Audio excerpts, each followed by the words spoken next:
سلام كما يصنحوتا فتواتن كبراتن تكتاتلتي ددوي تي في نسعد زدالنا لكم حاصرتن واناون زيناتات حزنا لكم قريبنا لنا كتكتاتلونا عدمنايو بكن ارستن تروتاتهم كنفلم አብያተ ክርስቲያናት ትግራይ አብ ኒውዮርክ ንምርኢት ከም ዝቀረቡ ተገሊጹ አብ ዙርያ ረቂቅ ደንቢ መምርሕታትን ስርዓት ምጉብናይን ምትእንጋድን ዘተተኻይዱ አብ ታሪኽ አኽሱማውያንን ደአማትን ዘተኮረት መጽሐፍ ሰባውያን ወአግዓዝያን ክፋል ሓደ ተመሪቃ بهزبن محدارن وردا حسان سراويت تግራይ ንስተሃነጸ 102 ኪሎ ሜትሮ መንገድ ጽርግያ ተመሪቆም አሞንጎ ኤርትራን ኢትዮጵያን እናሐየለ ዝኸይድ ዘሎ ዳርባ ቃላት ንብዙሓት መዘራረብ ኮይኑ ቀጽልሎም ሚኒስትር ዜና ኤርትራውን ምላሽ ይብሎም ናብ ዝርዝሩ ሰጊርና ለና ምስዕለታው ዜናታት ቢንያም ሐድሽ ሰናይ ምክትታል አብያተ ክርስቲያናት ትግራይ አብ ኒውዮርክ ንምርኢት ከም ዝቀረቡ ተገሊጹ አብ ትግራይ ሸሞንተ ውቁራት አብያተ ክርስቲያናት አብ ኒውዮርክ ንምርኢት ከም ዝቀረቡ ቢሮ ባህልን ቱሪዝምን ትግራይ ገሊጹሎም አብ ዓለምና ካብ ዝርከቡ ልጻት መስሕባት ውሽጢ ተኻቲቶም አብ ሜትሮፖሊታንት አርት ሙዚየም ለሊ 2 ሚሊዮን ተመልከትን ምርኢት ከም ዝበቕዑ ሓላፊ ቢሮ ባህልን ቱሪዝምን ትግራይ ዶክተር አጽባሃ ገብረ እግዚአብሔር ገሊጾም ዘሚት ምዝባል አብ ኒውዮርክ ዝርከብ ትካል ድሕሪ ኩናት ዝተፈጠረ ምሕዝነት ሸሞንተ ውቅር አብያተ ክርስቲያናት ናይ ድሮን ቀረጻ ብምግባር አብ ዓለምና ካብ ዝርከቡ ብሉጻት መስሕባት ውሽጢ ብምክታት አብ ሜትሮፖሊታንት አርት ሙዚየም ለሊ 2 ሚሊዮን ተመልከትን ምርኢት በቂዖም እዮም ክብሉ እቶም ሓላፊ ወሲኾም ገሊጾም አብ ዙርያ ረቂቅ ደንቢ መምርሕታትን ስርዓት ምጉብናይን ምትእንጋድን ዘተተኻይዱ አብ ትግራይ ዘለው ቀልቢ ጎብነይቲ ዝስሕቡ ዝተፈላለዩ መስሕባት ቱሪዝም ናብ ረብሓ ውዒልካ ሕብረተሰብ ተጠቃሚ ኣብ ምግባር ከምኡውን ኣብ ወሃብ ኣገልግሎት ጎብነይቲ ዝረኣዩ ብርክት ዝበሉ ክፍተታት ብዘላቕነት ንምፍታሕ ሓድሽ ደንቢ ከም ዝተዳለወ ምክትል ሓላፊ ቢሮ ባህልን ቱሪዝምን ትግራይ ወይዘሮ ዘነቡ ሓለፎም ገሊፀን ወይዘሮ ዘነቡ ነዚ ገለጻ ኣብ ዙርያ ረቂቕ ደንብን መምርሕታትን ስርዓት ምጉብናይን ምትእንጋድን ዘድሃበ ዘተ ኣብ ዝተኻየደሉ መድረኽ እዩ ቢሮ ባህልን ቱሪዝምን ትግራይ ብቁጽሪ አዋጅ 261 ዝባር 2007 ዝተዋሃቦ ስልጣንን ተግባርን ኣብ ስራሕ ንምውዓልን ብሰንኪ ለበዳ ኮሮና ቫይረስን ለሊ 2 ዓመታት ዝተኻየደ ጆኖሳይዳዊ ኩናትን ኣብ ሓደጋ ዝወደቐ ምንቅስቃስ ቱሪዝም ትግራይ ድሕሪ ምፍራም ውዕል ፕሪቶሪያ ዝተረኸበ ኣፋፍኖት ሰላም ከም ዕድል ተጠቒምካ ኣብ ዳግመ ሕወትን ህንጸትን ትግራይ ሓቢሩ ክኸይድ ዝኽእል መምርሒ ኣፈጻጽማ ምውጻእ ኣድላይ ብምዃኖም እዚ ደንቢ ከም ዝወፀ ነቲ ዝወፀ ደንባ መልኪቱ መዛተይ ጽሑፍ ዘቕረቡ ኣይተ የማነ ገድሉ ገሊጾም እቲ ደንቢ ንመዕዋለ ቱሪዝም ማሕለኻታት ዝኾኑ ዘይሕጋዊ ኣሰራርሓታት ክውገዱ ኣብ ትግራይ ካብ እዋን ናብ እዋን እናተሸርሸረ ዝኸይድ ዘሎ ካብ ወለዶ ናብ ወለዶ እናተሰጋገረ ንነዊሕ እዋን ዝጸንሐ ዝኹርዕ ባህሊ ምትእንጋድ ስርዓት ክሕዝን ብዘመናዊ ኣሰራርሓ ተደጊፉ ክምዕብልን ዝሕግዝ ደንቢ ከም ዝኾነ ድማ ኣብሪሆም ትግራይ ናይ ሓድግን ታሪኽን ሃፍታም እንትትከውን ኣብ ተጠቃምነት ግን ድሕሪት ያ ዝበሉ ሓላፊ ቢሮ ባህልን ቱሪዝምን ትግራይ ዶክተር አጽባሃ ገብረ እግዚአብሔር እዚ ተቃርኖ እዚ ክድፈን እንተኮይኑ ቀጻልነት ዘለዎ ሞያዊ ጽፉፉን ቅልጡፉን ግልጋሎት ዝህብ ተወዳዳራይ መስርሕ መስሕባት ክህሉ ከም ዘለዎ እዮም ገሊጾም እዚ ተግባራዊ ንኸውን ድማ እቲ ወፂኡ ዘሎ ደንቢ ቁልፊ ተራ ከም ዝጻወት እዮም ወሲኾም ገሊጾም ኣብቲ መድረኽ ዝተፈላለዩ ርእይቶታትን ሕቶታትን ካብ ተሳተፍቲ ዝተለዓሉ ኮይኖም ብዝምልከቶም ኣካላት ድማ መልሲ ተዋሂብዎም እዩ ኣብ ታሪኽ አኽሱማውያንን ደአማትን ዘተኮረት መጽሐፍ ሰባውያን ወአግዓዝያን ክፋል ሓደ ተመሪቃ ኣብ ታሪኽ አኽሱማውያንን ደአማትን ትኩረት ጌራ ብደራስን ጋዜጠኛን ዲያቆን ካሕሳይ አብርሃ ዝተጻሕፈት መጽሐፍ ሰባውያን ወአግዓዝያን ክፋል ሓደ ተመሪቃላ እታ መጽሐፍ ጉዕዞ ብራኸ ተጋሩ ብዝብል ኣብ ታሪኽ አኽሱማውያንን ደአማትን ብፍሉይ ትኩረት ጌራ ዝተጻሕፈት እያ መጻኢና ውሑዝ ክንገብር እንተኮይንና ሕሉፍ ታሪኽና መንነትናን ብዝግባእ እንተሰኒድናን እንተጽሒፍናን ኢሎም ኣለዉ ብፁዕ አቡነ ዮሐንስ እታ መጽሓፍ ንኡስ ወለዶ ታሪኽ ኣብ ምስራሕን ኣብ ምስናድን ዝገብሮ ዘሎ ቃልሲ እወንታዊ ምስክር ምዃኑ ድማ ገሊጾም ኣብቲ መድረኽ ስነ ስርዓት ምረቓ ዝተረኸቡ ሓላፊ ቢሮ ባህልን ቱሪዝምን ትግራይ ዶክተር አጽባሃ ገብረ እግዚአብሔር ሎም ንጽሕፎም መጽሓፍቲ ሓድግታትና እዮም ክብሉ እዮም ገሊጾም ታሪኽና ብዝግባእ ዘይምስናድ ውርደትን ድሕረትን ካብ ምዃኑ ብተወሳኺ ታሪኽ ወለዶ ምህሳስ እውን እዩ ክብሉ ገሊፆሞም ከምዚ ናይ ምጽሓፍ ልምድናን ባህልናን እንትነዕቢ ጽቡቕ ስዳሮ ብሩህ መጻኢና እዩ እሞ ከም ቢሮ ባህልን ቱሪዝምን ትግራይ ብዝኸኣልናዮ ዓቕሚ ክንሕግዝ ኣለና ክብሉ ገሊፆም መጽሓፍ ሰባውያን ወኣግኣዝያን ሕሉፍ ስብእናናን ኣሰርጉዕ ዘናን እተዘንቱ ብዝግባእ ተሰኒዱ ናብ ወለዶ ክስገር ይግባእ ዝበሉ ድማ ፕሮፌሰር ክንፈ ብርሃ እዮም ከም ማሕበረሰብ ናይ ባዕሉ ፊደልን ኣሃዝን ዝፈጠረ ብራኸ ስልጣንኡ ከም ዘመላኽት ዝገለጹ ፕሮፌሰር ክንፈ ብርሃ እዚ ተመክሮን ስልጣንን ወለድና ብዝግባእ ክስነድ ከም ዝግባእ እውን ኣመላኺቶም ኣብቲ እዋን መጽሓፍ ሰባውያን ወኣግኣዝያን ታሪኽ ሓደ ህዝቢ ጥራይ ዘይኮነስ ታሪኽ ዓለም እውን ዝሰነደ ስለ ዝኾነ ኣብ ታሪኽ ዓለም ዓርሱ ዝኸኣለ ብጽሒት ክህልዎ ተስፋ ኣለኒ ክብል ደራሲታ መጽሓፍ ዝኾነ ጋዜጠኛ ዲያቆን ካሕሳይ ኣብርሃ ገሊጹ ካብ መሸጣታ ዝተመረቐት መጽሓፍ 25 ሚእታዊት ኣታዊኣ ንጉዳት ኣካል ሰራዊት ትግራይ ከም ዝውዕል እውን ተገሊጹሎም ብህዝብን ምምሕዳርን ወረዳ ሕሰኣን ሰራዊት ትግራይ ንዝተሃነፀ 102 ኪሎ ሜትሮ መንገዲ ጽርግያ ተመሪቖም እቲ ጽርግያ ኣብ ወንበር ውድብ ሕወሓት ዶክተር ደብረጽዮን ገብረ ሚካኤል ምክትል ፕሬዚዳንት ግዚያዊ ምምሕዳር ትግራይ ኣማኑኤል ኣሰፋ ሓላፊት ቤት ጽሕፈት ሕወሓት ፈትለወርቅ ገብረ እግዚአብሔር መንጆሪኖ ላዕለዎት ኣመራርሓ ሰራዊት ትግራይን ካልኦት ኣመራርሓ ሕወሓትን ግዚያዊ ምምሕዳር ናብ ዝተረኸብሉ ብዕሊ ተመሪቑሎም ኣመሓዳሪ ወረዳ ሕሳ ኣይተ ሙዘይ ደበብ ህዝብታ ወረዳ ንዝሓለፈ ሓደ ዓመት ንመሰረተ ልምዓት መንገዲ ቀዳምነት ብምሃብ በቲ ሓደ ብልሒ ፖለቲካዊ ቃልሱ ብምሕያል ውድብ ሕወሓት ከድሕን እናተቓለሰ በቲ ካልእ ብልሒ ድማ ከከም ዓቕሙ ቅርሺ ብምውፃእ እቲ መንገዲ ከም ዝሃነፀ ገሊፆም ህዝቢ ሕሳኣ ምርሑና እምበር ሃቡና ኣይንብልን ብዝብል መሪሕ ቴማ ካብ ማእኸል ወረዳ ናብ 8 ጣብያታት ዝወስድ መንገዲ ካብ ጣብያ ማእኸል ናብ 5 ቁሸታት ዘራኽብ መንገዲ ከምኡውን ካብ ወረዳ ናብ ወረዳ 15 ሚልዮን ብር ብምውፃእ ከም ዝሰርሐን እዚ ድማ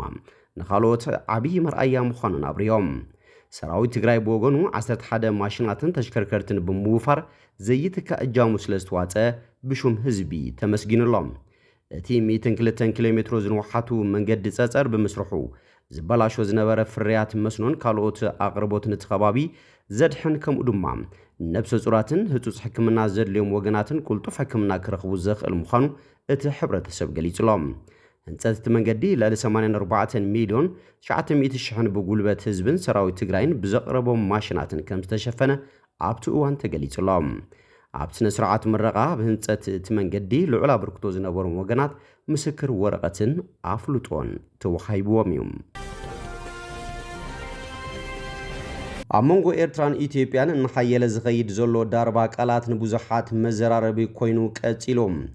ሚኒስትር ዜና ኤርትራ የማነ ገብረ መስቀል እውን ምላሽ ይብሎም ኣብዚ ዝሓለፈ ልዕሊ ሓደ ሰሙን ኣብ መንጎ ኤርትራን ኢትዮጵያን ክስታትን ነቐፌታታትን ዝሓዘለ እንካን ሓባን ክስማዕ ፀንሑ እዩ ነቲ ብፕሬዚዳንት ኤርትራ ኢሳያስ አፈወርቂ ዝተሰማዐ መግለጺ ሚኒስትር ምክልኻል ኢትዮጵያ ምላሽ ይባትሉ ነይራ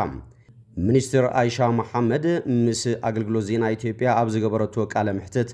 ሃገር ኢልካ ንኽትጽዋዕን ዘጸግሞ ሃገራት ብዛዕባ ኢትዮጵያ ክንድዚ ክዛረባ ምፍታነን ዝተለምደ ባህር ምዃኑን ፈሊጢና ክትብል ናብ ኤርትራ ዘነጻጸረ ዝመስል ምላሽ ይባ ነይራ ሚኒስትር ዜና ኤርትራ ብወገኑ ኢትዮጵያ ብልቓሕ ዓለም ለኻዊ ማዕከን ገንዘብን ንድኻታት ሃገራት ዝግበር ድጎማንያ ትነብር ክብል ቀጥታዊ መልሲ ይቡ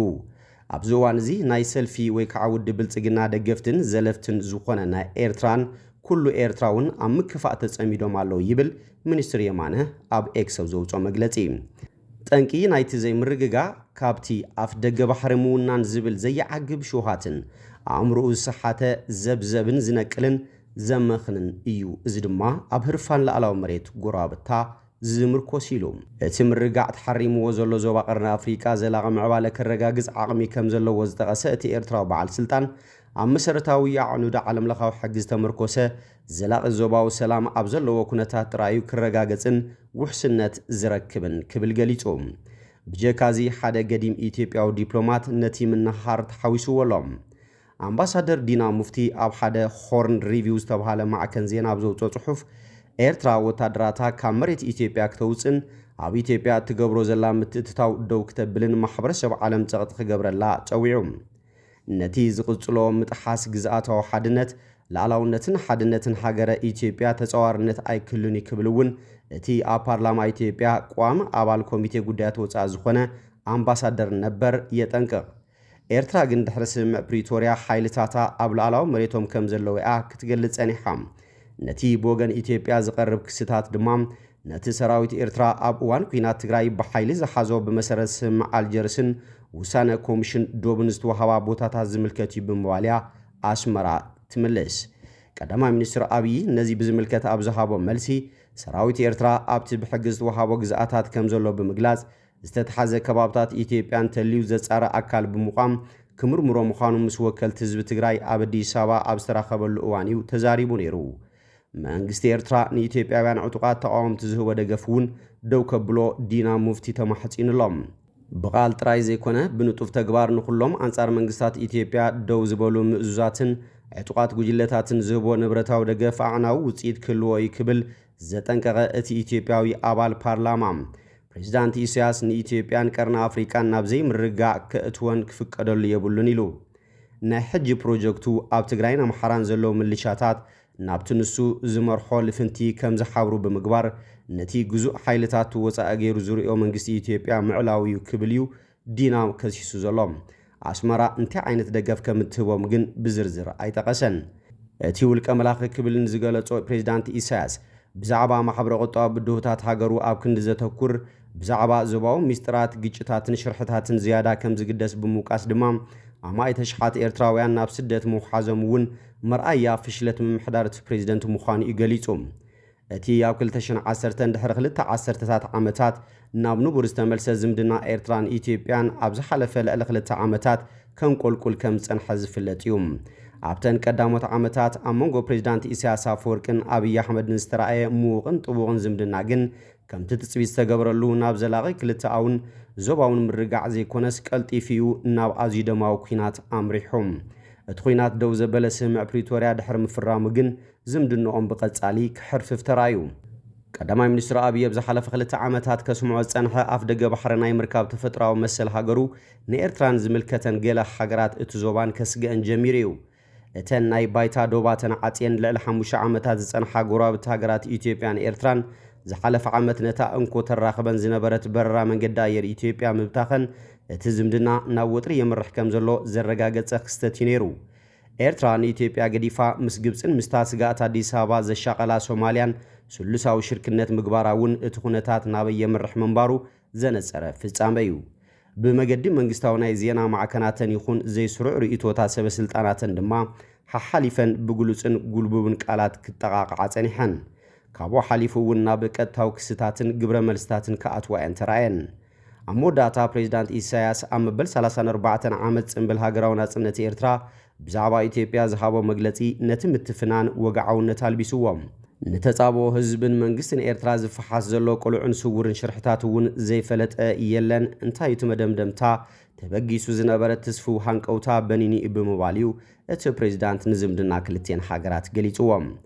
ዝተፈላለየ ማዕዝናት ናይ ማያት ናይ ናይልን ቀይሕ ባሕርን ናይ ባሕሪ መስኮት ንህዝቢ ኦሮሞ ዘይውክል ኦሮሞማስና ሓሳብ ኩሻውያንን ሴማውያንን ሕንቅልሕንቅሊተይ ናይ ኢትኒካት ሓድሕድ ኩናት ህዝብን መሬትን ዓፋር ከም መድረኽ መጻወቲ ምምዝማዝ ወዘተ